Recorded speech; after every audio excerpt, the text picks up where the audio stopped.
The Monkeys Escape. That evening, Mugglewump and his family went up to the big wood on the top of the hill, and in the tallest tree of all they built a marvellous treehouse. All the birds, especially the big ones, the crows and rooks and magpies, made their nests around the treehouse so that nobody could see it from the ground. "You can't stay up here forever, you know," the roly-poly bird said. "Why not?" asked Mugglewump. "It's a lovely place."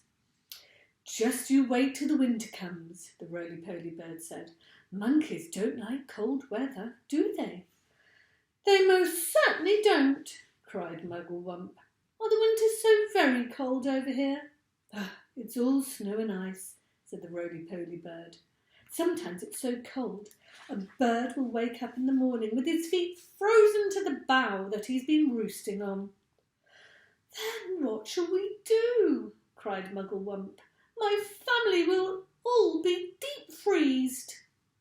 "No, they won't," said the roly-poly bird, "because when the first leaves start falling from the trees in the autumn, you can all fly home to Africa with me."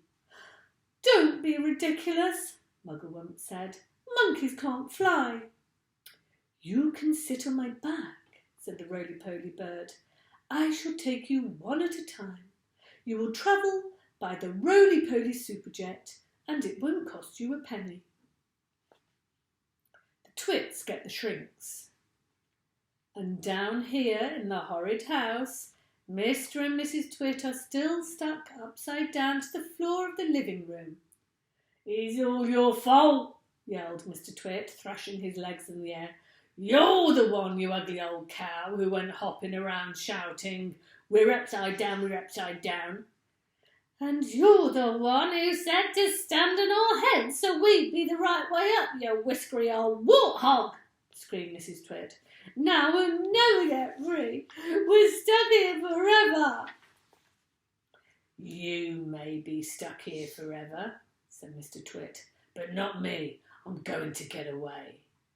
Mr. Twit wriggled and squirmed, and he squiggled and wormed, and he twisted and turned, and he choggled and churned, but the sticky glue held him to the floor just as tightly as it had once held the poor birds in the big dead tree. He was still as upside down as ever, standing on his head. But heads are not made to be stood upon. If you stand on your head for a very long time, a horrid thing happens, and this was where Mr. Twit got his biggest shock of all. With so much weight on it from up above, his head began to get squashed into his body. Quite soon it had disappeared completely, sunk out of sight in the fatty folds of his flabby neck. "Oh, I'm shrinking," burbled Mr. Twit. "So am I," cried Mrs. Twit. "Help me, save me, call a doctor," yelled Mr. Twit. "I'm getting the dreaded shrinks." And so he was. Mrs. Twit was getting the dreaded shrinks too, and this time it wasn't a fake, it was a real thing. Their heads shrank into their necks, then their necks began shrinking into their bodies, and their bodies began shrinking into their legs, and their legs began shrinking into their feet. And 1 week later, on a nice sunny afternoon, a man called Fred came round to read the gas meter. When nobody answered the door, Fred peeped into the house, and there he saw, on the floor of the living room, 2 bundles of old clothes, 2 pairs of shoes, and a walking stick.